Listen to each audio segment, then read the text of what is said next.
I think the future of hospitality is all about the guest and the guest experience, and so less about the hotel and the hotel standards.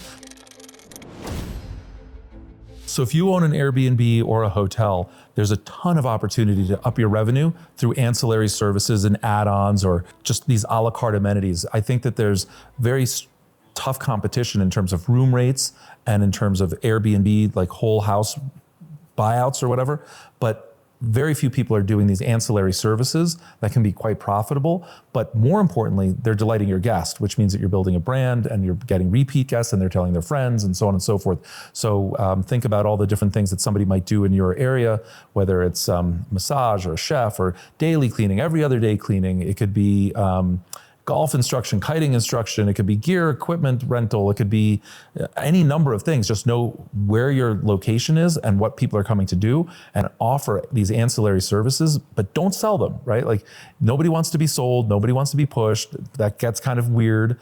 But if you say, hey, you know, you're coming to do this, that, or the other. A lot of our guests have really enjoyed this on top of that. Would that be of something of interest? Like, oh yeah, tell me more. And so again, you're developing a relationship. You're trying to help. Imagine that your brother or your sister was coming to town and they'd never been there before. Now you're trying to help them have the best time. You want them to leave Jackson Hole or Palm Springs or Nosara, Costa Rica, having the best time and tell all their friends. Well, if they've never been there before, what are they missing? What should they consider doing? And even just things that don't add any revenue. I know the question revolves around revenue, but I think revenue is a byproduct of delight. So if you can make restaurant recommendations, even though there's no revenue associated with it, and they have a great meal, they'd be like, that was super helpful. And if you take a look and read our reviews, those are the kind of things that people are like, wow, they were wonderful. I really enjoyed interfacing with ABC person. They really seemed to know who I was and they knew the area really well. And my entire trip to this place was enhanced because of that experience. What's really cool, especially for an early stage startup or individual mom and pop type operation, is all of these ancillary services should have no additional cost to you. I'm not saying go out and buy all this inventory and stock it and you've got like wine for sale and not that, but using golf as an example. If you've got a local golf course and you know, go curate who is the best golf pros, get the name of the top 2 or 3, develop a relationship with them, and then send them the business, and you can either mark up the cost or you can get a kickback from them or you could do it for free. It depends how much revenue you're really trying to drive. But the point is that you can do this through partnerships and affiliate relationships and drive meaningful revenue. I give an example often when people ask. One of our clients spent about $40,000 on lodging at one of our properties and spent $120,000 on the ancillary add-on services for the week. So 3 times the lodging on all this other stuff. And the stuff that he'll remember is not the lodging, it's the entire, everything else that he added on. Like, oh my gosh, we had 2 masseuses all day, every day, and we had 3 meals cooked by a chef, and we had instructors and yoga in the morning, and DJs and fire dancers, and like, that's the stuff that delights them. The lodging is really incredible. We've got wonderful design, wonderful aesthetics, wonderful architecture, and like, that's important to get them in the door. But then once they're there, all of that stuff is like what they remember. In my opinion, revenue is a byproduct of delight, meaning you might have a short-term business that's getting a lot of revenue, but if you're not delighting your guests, it's a short-term business and it's not going to have a lot of legs, and it's also not going to have a lot of goodwill or have a lot of value on the exit to somebody else. They're not going to pay a lot for it. So how do you do it? Well, if you delight guests, then you have pricing power because they're not getting that delight elsewhere. So few places are actually focusing on delighting. They're going through their standard operating procedures, and this is the way that we do it, and it's kind of generic, and you're a cog in their machine, and they might be smiling, and it's nice, and it's pleasant, and it's wonderful. But I think the future of hospitality is all about the guest and the guest experience, and so less about the hotel and the hotel standards, but more focus on the guest and the guest experience. And if you delight that guest, now suddenly you have pricing power, and that delight could be through hospitality if you're interfacing with people. It could be access. I want access to that wave. I want access to that powder. I want ski in, ski out. This is the best break. This is the best fly fishing. This is the best golf course. It doesn't really matter what it is. You find their passion, and if you have an affluent client base, they're willing to pay anything, right? We've all seen and heard that, I think it's a Visa commercial where it's like, the price of this is 100, the price of this is 100, the price of this is 100, the price of this is priceless. So find those priceless moments with the right clientele, and now all of a sudden you have pricing power. And I'm not saying to, overcharge and get into a situation that's not fair, but I know for myself personally, and everything that we do at Stomp and all of my businesses really focus around me. So if somebody is going to delight my child, whether it's when they were young, chicken fingers and a balloon and a whatever, I'll pay for that. I'm not going to say that's worth $17 and you're charging me $19 and I don't like it. It's like, yeah, bring the balloons. Fine, charge me $22. Make them smile, make them laugh, have their kids, all their friends have a wonderful time. Like, I will pay for that. And so the more that you delight, the more pricing power you have, the more that they will tell their friends, the more repeat business, the more your brand is worth. When you go and sell your brand, or exit the real estate, the more it's worth because of all the goodwill that you've built.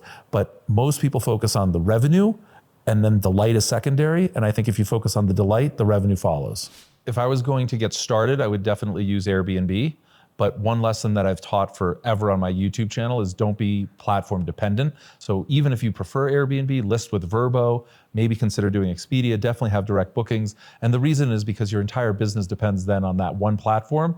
And if you get blacklisted for any reason, or the SEO and algorithm doesn't like you anymore, your entire business suffers. So I've taught from day one that it's really important. And this comes back to what we were talking about earlier, Manoa, where you have to manage risk, right? Everybody's focused on revenue. So Airbnb revenue could be the highest revenue and you're just like, this is great, I don't need anything else. You're taking massive risk. You've got platform risk. I think the single biggest mistake that people make is treating all of their clients the exact same. Again, it's their business and this is the way that we do. You take your cart, you come through the checkout and like, that's the way it is. But when you're doing hospitality, it can't be about you and your systems and your processes. It really has to be all about the guest. Now, historically, that wasn't the case. We were taught that going through a very fancy place like the Ritz-Carlton or the Four Seasons and getting all this praise lavished and all the people that you're talking to, and they're all in uniforms and tuxedos and they smile and it makes you feel really, really important. And so maybe 20 years ago, that was considered delighting people, right? Like making them feel important. Today, it's very different. That would be overkill and unnecessary, and not everybody wants that, and they certainly don't want that every single time. But I think the future of hospitality is the focus on the individual as opposed to the hotel and their processes and procedures. So I would rather be delighted by one touch point, by somebody who really knows me and what I want, versus 100 people in uniforms trying to say, good day, good day, good day. Like, that doesn't really matter to me anymore. But 20 years ago, if people weren't doing that, they weren't feeling important and it wasn't good hospitality. So the times change, and it's really important that we, in the hospitality field, get forward-looking and step ahead of what people are asking for. We know that this is really important because we see it and we feel it every single day, but that doesn't mean the general population is aware of it yet. And that's what makes a wonderful opportunity.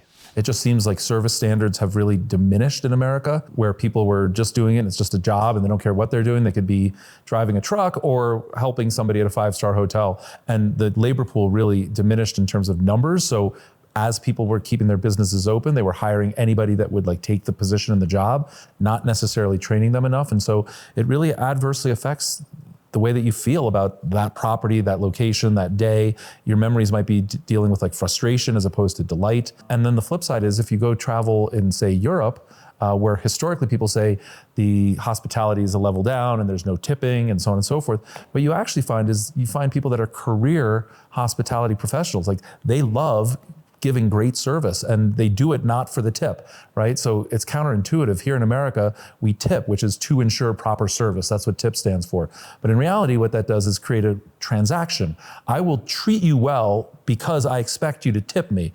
And if I have a different expectation, or I don't think you're going to tip me, I'm not going to treat you well. Whereas in Europe, where tipping is not custom, it's not expected, it's not anticipated, it's not required, you find people that are there serving food, beverage, hospitality in hotels because that's what they like to do. And so it's a really, really wonderful experience, especially relative to poor experiences.